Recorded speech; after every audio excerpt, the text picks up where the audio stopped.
Welcome to Math Studio Talk. The purpose of these videos is to help you interpret what students should be able to do and understand to meet the demands of Common Core Math. We will demonstrate various games, activities, and models that can be used within the structure of a formal lesson plan to develop flexible thinking and deep understanding. And of course, we'll show you the math.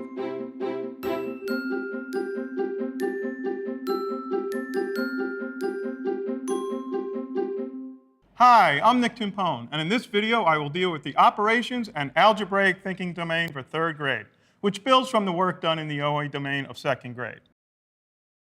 As you can see, students will extend their understanding of multiplication and division and understand the relationship between these two operations. All of the standards in this domain are important. In the time we have, we will only be able to examine some of them. Let's talk about standards 1, 2, and 6 together because they deal with the important relationship between multiplication and division. This is also a good time to point out that the standards do not always have to be taught in the order in which they are written. The standards are a guide that tells what students should be able to do and understand in each grade. It does not prescribe the order in which we need to teach the standards.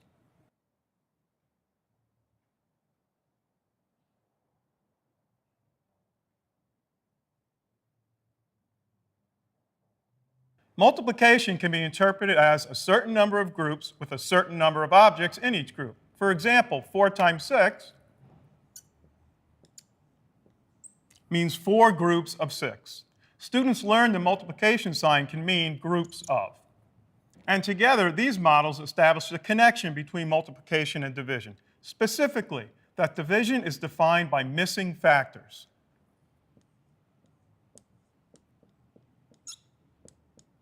The quotient of 42 divided by 7 is the missing factor in what times 7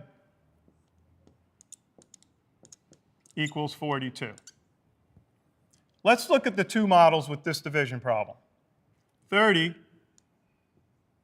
divided by 6. The equal group models interpret this as 30 is 6 groups of what size? Let me show you that using a bar model.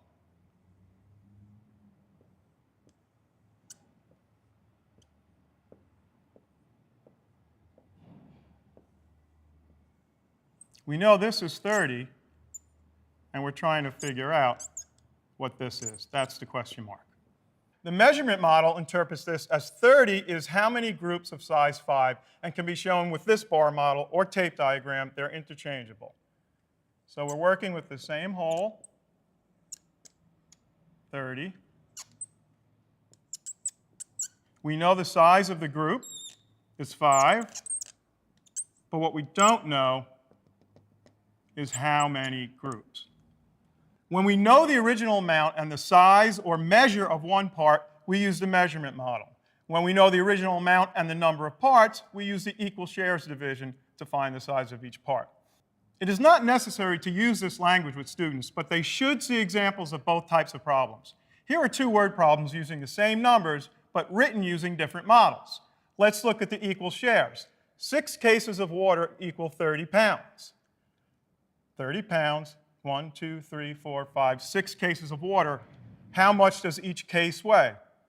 30 divided by 6 equals 5.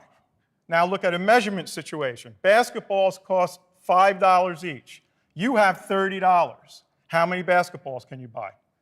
30 divided by 5 equals 6. So you can get 6 basketballs. Understanding the different models of division and the relationship between multiplication and division will help students understand what operations to use for solving problems with different situations. In this situation, the student will see by looking at the model, it's equal shares, 30 divided by 6. In this situation, the student will see its measurement, 30 divided by 5 equals 6. Teachers also need to understand this as well, so that they are providing students opportunities to solve problems involving all possible situations. We can look at standards 3, 4, and 5 together because standard 4 is somewhat embedded in standard 3, and standard 5 is about the strategies students will use to solve the problems. Notice that while working in one standard, we are simultaneously supporting the content of other standards.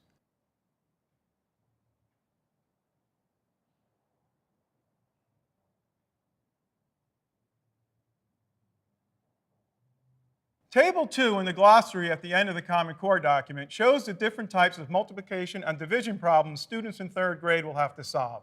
Let's look at 3 of them. Equal groups example. There are 3 bags with 6 plums in each bag. How many plums are there in all? Measurement example. You need 3 lengths of string, each 6 inches long. How much string will you need altogether? Array example. If 18 apples are arranged in 3 equal rows, how many apples will be in each row? Now let's look at some strategies students can use to solve these types of problems. In 3rd grade, students are not expected to use the standard algorithms for multiplication and division. They're expected to solve the problems using drawings, their single-digit multiplication facts, which I have to master by the end of 3rd grade, models, and the properties of operations. Common models include bar models or tape diagrams, number lines, and arrays.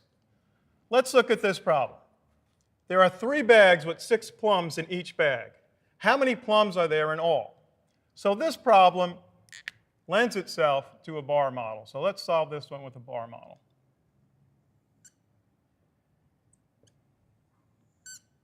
Always starting with the whole bar, student re-engages with the problem. There are 3 bags with 6 plums in each bag. 3 bags with 6 plums in each bag. How do I draw this model? 3 bags with 6 plums in each bag. I'll divide this in thirds to represent the bags. And I'll put 6 in here because I know there's 6 plums in each bag. And what am I trying to find out? How many plums in all? And this becomes a question mark. So after completing the model, the child will look at the problem again. How many plums are there in all? Recognize I have 3 groups of 6, and write 3 times 6 equals 18 using their single-digit multiplication facts. Let's look at another word problem.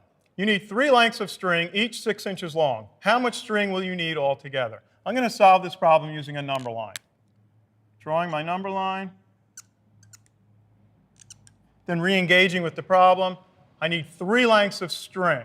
Okay, so I'm going to use jumps on a number line. And I know I need 3 lengths, so that represents 3 jumps. 1 jump, 2 jump, 3 jumps. Now I re-engage with the problem. Each piece of string is 6 inches long. How much string will I need altogether? So let me draw in my jumps. 1 jump, 2 jumps, 3 jumps. The student's going to re-engage with the problem again, and that's good. That's what we want them to do. 6 inches. Then they'll put their 6, another 6, another 6. When using a number line, you have to have a starting point. So this first line represents the starting point, first jump, second jump, third jump. Then the student will realize the equation they have to write is 3 times 6, solve it, equals 18, using their single-digit multiplication facts. And that's it. Let's look at another word problem that we can solve using an array model. If 18 apples are arranged into 3 equal rows, how many apples will be in each row?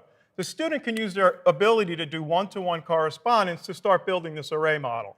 And they're going to start with 1, 2, 3, because the problem says 3 equal rows. And they'll just keep building that model by counting up till they get to 18. 3, 6, 9,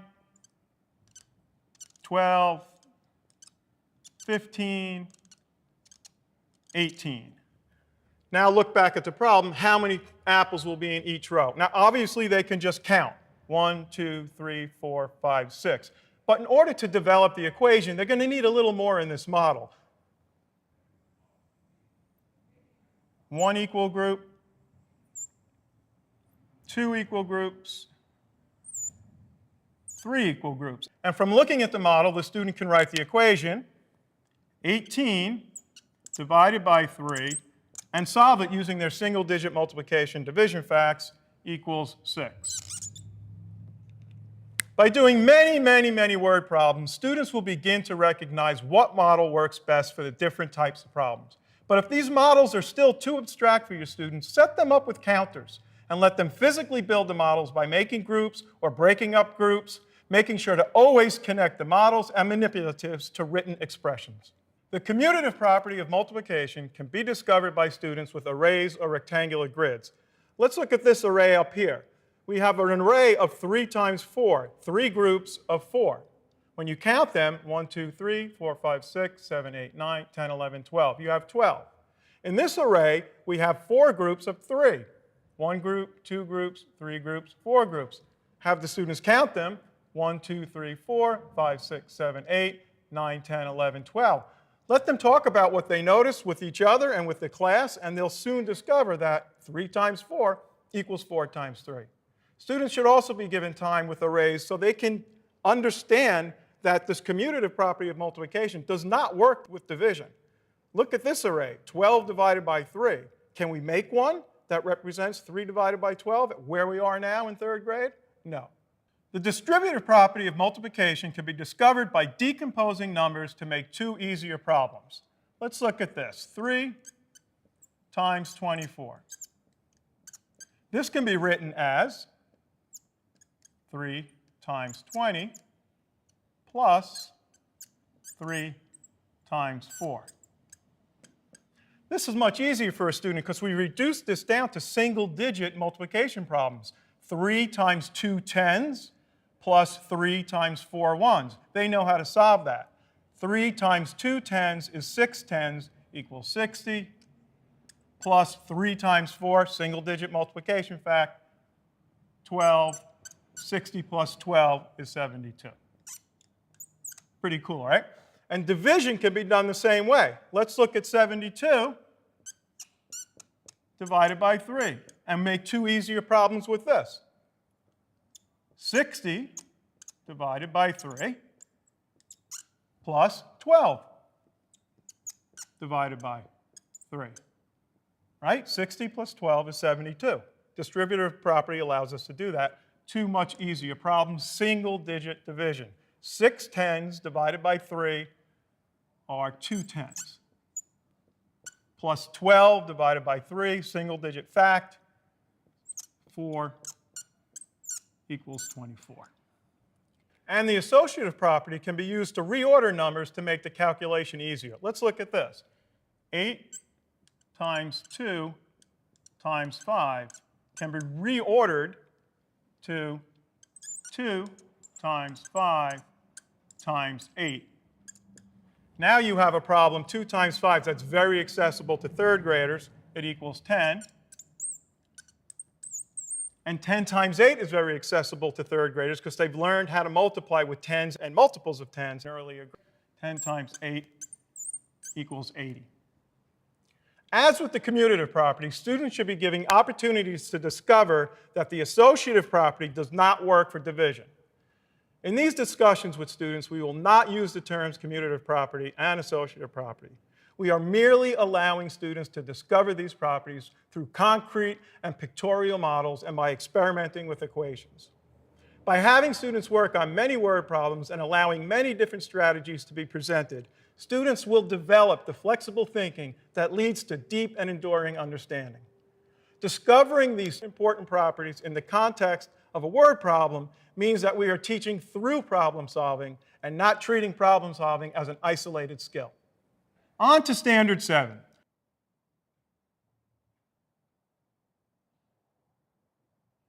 Fluency means being accurate, efficient, and flexible.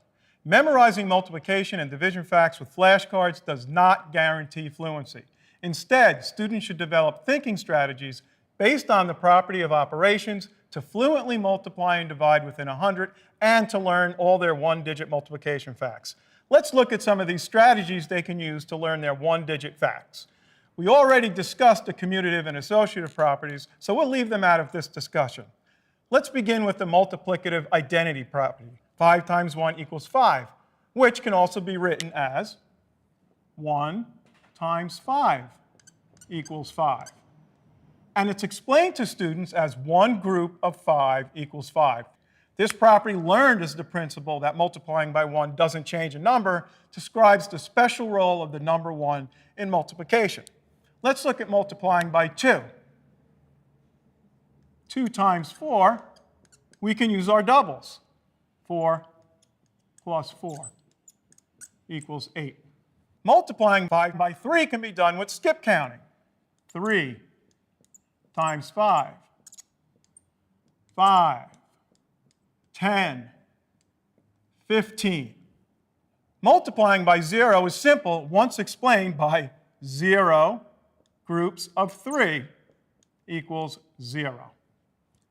And multiplying by 10 is simply 10 times 3, which means 10 3 times. 10, 20, 30, 10 times 3 is 30. So those are some strategies that students can use instead of flashcards to learn their single-digit multiplication facts. Multiplying by 5 can be thought of as multiplying by 10 and dividing by 2.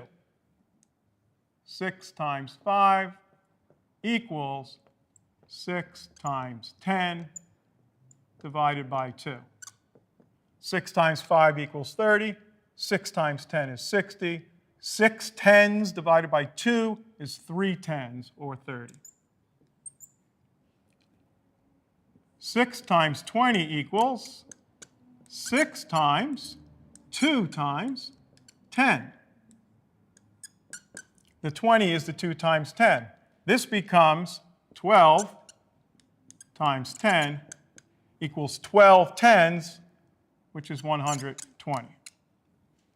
7 times 9. Watch how we decompose the 9 this time. 7 times 10 minus 1. 9 is 10 minus 1. This equals 7 times 10 is 70, minus 7 times 1 is 7, equals 63. Crazy, right? 7 times 11 equals 7 times 10 plus 1 equals 7 times 10 plus 7 times 1 equals 77. 7 times 14, 7 times 15, they can all be done in a similar fashion just by decomposing the teen number into a 10 and a 1-digit number. Once the multiplication facts are learned, the students learn to develop fact families and the associated division facts. Given enough time to experiment with these thinking strategies, students will begin to assimilate them and use them to develop fluency with multiplication and division within 100. This will greatly reduce the need for teachers and students' reliance on rote memorization. Developing fluency in multiplication and division within 100, mastering their 1-digit multiplication facts, and learning the rest of the content in this domain tends to be time-consuming. But it is critical that we provide the time so that students have opportunities to examine and discover the structure of numbers and the properties of operations. Thanks for watching this Math Studio talk. We hope that you enjoyed it, found it meaningful, and learned a thing or two to take back to your classroom.